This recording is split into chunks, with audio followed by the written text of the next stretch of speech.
Okay, guys, I have on the phone with me an officer. I'm going to let him tell you all who and what and where. We're going to talk about the 40 Knucklehead, our police bike. Let me just give a little going over here. And the officer said he might even come down and give us a live interview here real soon, in which case we'll remake this tape and upload a second version. But this is the bike in question. Just panning around it real fast. And so this is going to be with the bike in the background and the phone on speaker here. And so hopefully everybody will be able to hear what we're about to do here. Okay, so I got the phone here. We're on speaker. Can you hear me okay? I can hear you just fine. Okay, sir, if you could tell us who you are with the Police Officers Association or what have you up there, and how you know about this machine, and what do you know about this beautiful machine? Okay, my name is Jim Ritter. I'm a police officer with the City of Seattle. I'm also the president and founder of the Seattle Metropolitan Police Museum, which was established 20 years ago to represent the Seattle PD and the King County Sheriff's Office as far as their history and culture. I first discovered this bike probably in the early 2000s when it was in a shop in North Seattle. And I was so intrigued by it because obviously it represented the King County Sheriff's Office, and it was an original piece of history from an era that we have very little from. We did some research on the driver of the bike, and he was referred to as the Terror of Greenwood because he was a very aggressive traffic officer on that motorcycle, issued a whole lot of tickets, and pretty short guy, but pretty fearless from what I've read about him and been told about him. The motorcycle was interesting in that it had equipment on it that was supplied by the sheriff's office, although the deputy had to buy the motorcycle himself because the sheriff's department was too poor at the time to be supplying motor officers with their mounts. I noticed that on the picture of the bike, it had a lung motor attached to it as part of its equipment, which was a device officers used to resuscitate citizens who had heart attacks back in the day.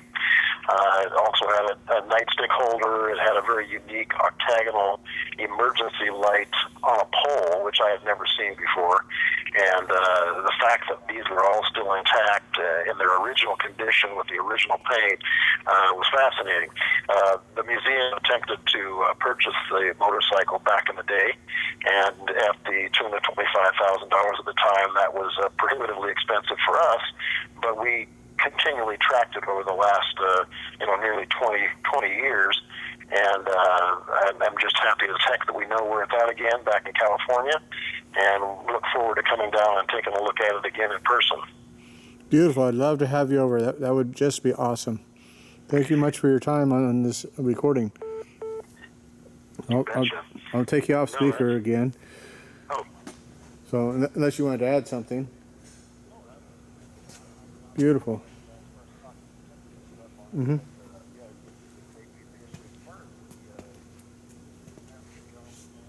Mm-hmm. Yeah, I rode it for about 1,000 miles, and it finally started smoking enough where I just put it aside.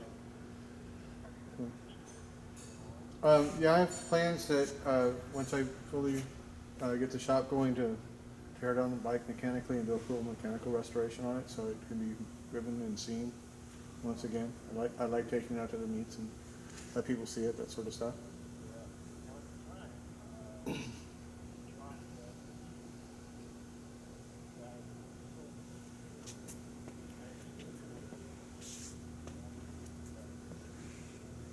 Really? Mm-hmm.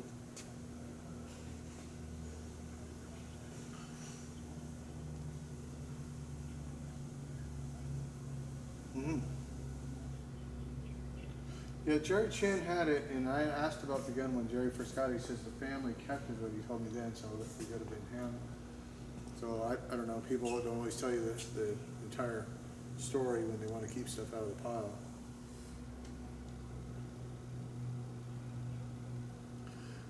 I've got a shirt with it. Irv said that it was given to him by somebody else because the shirt was missing that had contact with the, or was an ex-sheriff or something like that. I forget the exact story what he said, but he was given the shirt separately, and it has a badge on it. I don't know if that's a authentic badge or or what have you. I think so. Let me get some keys. I'm gonna shut this video down, guys. We're gonna pull out the shirt and discuss it. So we'll see you all on the next video here.